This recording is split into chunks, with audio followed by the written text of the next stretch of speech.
नमस्कार। आप सभी का एक बार से फिर से स्वागत है हमारे चैनल भक्ति सागर में। आप सभी को नवरात्रि के छठे दिन की हार्दिक शुभकामनाएं। आइए नवरात्रि के छठे दिन सुनते हैं माँ कात्यायनी की कथा। ओम देवी कात्यायनी नमः, यानी कि ओमकार के जैसे निर्विकार स्वरूप वाली देवी कात्यायनी की कृपा और शुभ दृष्टि हम पर हमेशा बनी रहे। हम उन्हें बारंबार नमस्कार करते हैं। नव दुर्गा के 9 स्वरूपों में से देवी के छठे स्वरूप को देवी कात्यायनी के नाम से जाना जाता है। माता कात्यायनी की पूजा नवरात्रि के छठे दिन यानी कि षष्ठी को बड़े धूमधाम से की जाती है। देवी कात्यायनी का स्वरूप बहुत ही उज्जवल और ज्योतिर्मय है। इस स्वरूप में देवी की 4 भुजाएं हैं। इसमें से दाएं तरफ की ऊपर वाली भुजा अभय मुद्रा में है और नीचे वाली भुजा वर मुद्रा में है। वहीं बाईं तरफ की नीचे वाली भुजा में तलवार, ऊपर वाली भुजा में कमल का फूल सुसज्जित है। देवी कात्यायनी का वाहन सिंह है। देवी कात्यायनी की कथा ऋषि कात्यायन से जुड़ी होने के कारण उनका नाम कात्यायनी पड़ा। देवी की महिमा को लेकर 2 कथाएं हिंदू धर्म में बहुत प्रचलित है। आइए जानते हैं देवी कात्यायनी की पावन कथा। पुराणों के अनुसार कथे नाम के एक प्रसिद्ध महर्षि हुआ करते थे। उनके पुत्र का नाम कात्य था। आगे जाकर ऋषि कात्य के गोत्र में महर्षि कात्यायन का जन्म हुआ और ऋषि कात्यायन अपने तप के कारण विश्व प्रसिद्ध भी हुए। ऋषि कात्यायन की इच्छा थी कि देवी भगवती उनके घर पुत्री के रूप में जन्म ले।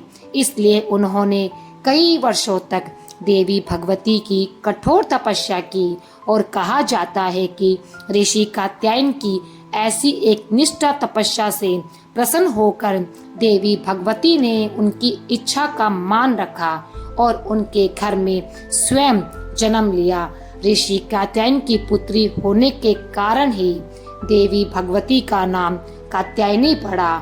महर्षि कात्यायन ने बहुत ही प्रेम से देवी कात्यायनी का पालन पोषण किया था और कुछ समय बाद पृथ्वी पर दुराचारी महिषासुर का उपद्रव सारी सीमाएं लांघ रहा था।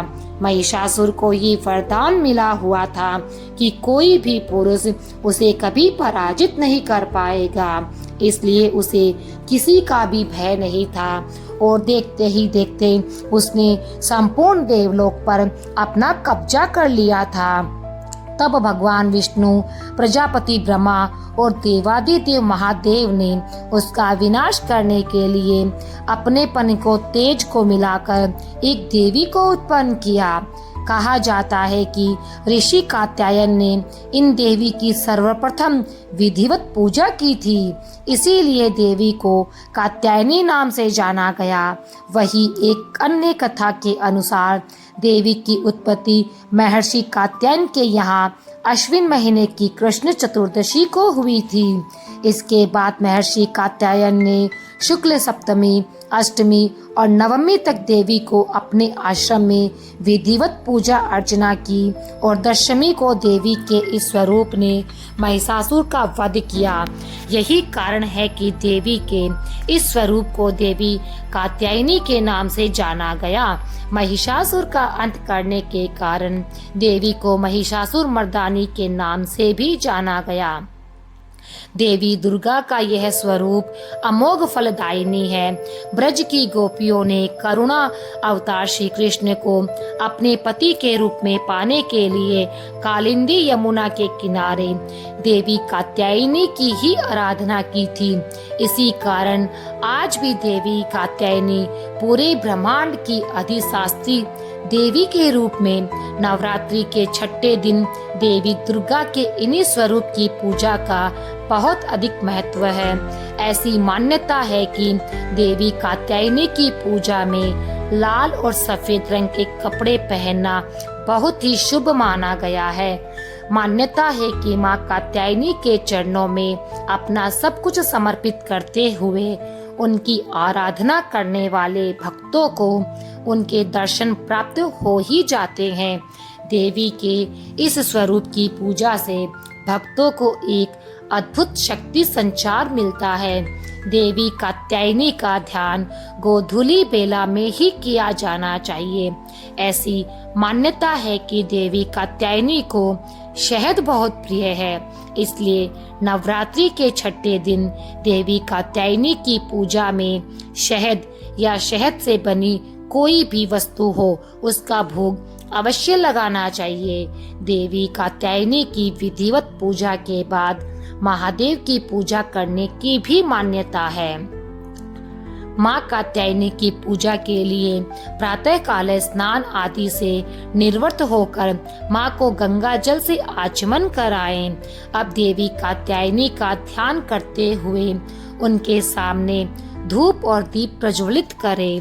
रोली से माँ को तिलक करें और माँ को अक्षत अर्पित करें। माँ कात्यायनी को गुड़हल या फिर लाल रंग का फूल चढ़ाना चाहिए। माँ कात्यायनी की आरती करनी चाहिए।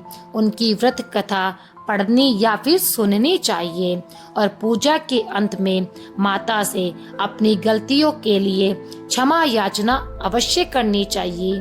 देवी भगवती की कृपा प्राप्त करने के लिए दुर्गा सप्तशती कवच और दुर्गा चालीसा आदि का पाठ करना आवश्यक है।